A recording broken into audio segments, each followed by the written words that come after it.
When we have a discrete time Markov chain, the state at the next period depends only on the current state and on some random events, independent of the past.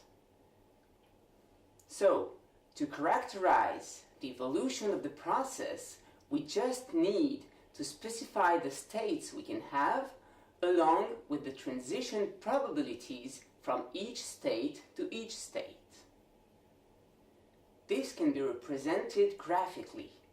Let's just draw a circle for each different state and an arrow from each state to each state including itself. We then have the set of states, and to represent the transition probabilities, we label each arrow from state I to state j with the transition probability Pij. This forms what is called the state transition diagram of our Markov chain, and it's very convenient to draw and read.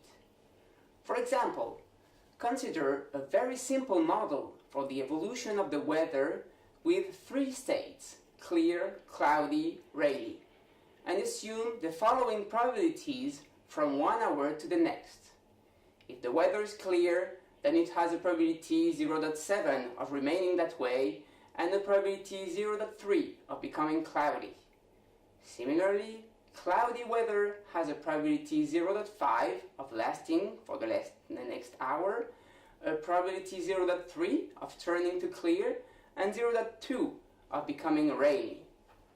Finally, rainy weather can stay rainy with probability 0.5 and become cloudy with probability 0.4 and clear with probability 0.1.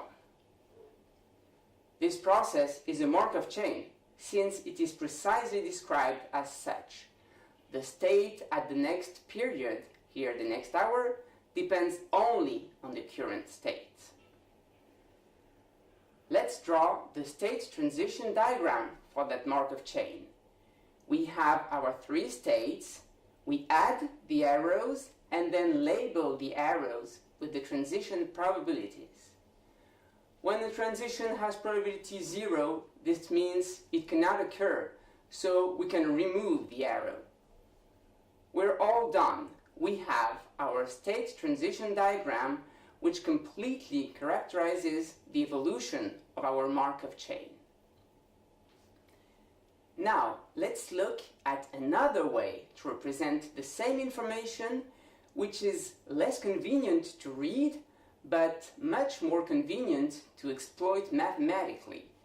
It involves writing all the transition probabilities in a table or a matrix. To do so, we need to order the states. This can be done arbitrarily. Let's take the order clear, cloudy, rainy for our last example.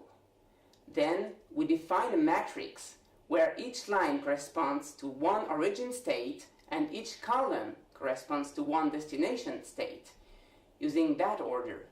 In other words, the term in the ith line and jth column is the transition probability Pij from the ith state to the jth state.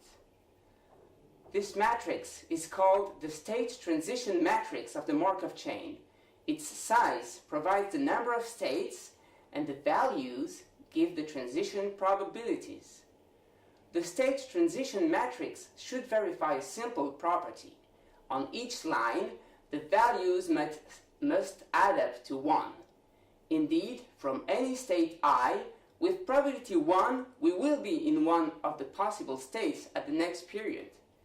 Similarly, on the state transition diagram, for each state, the labels of the outgoing transitions from that state add up to 1.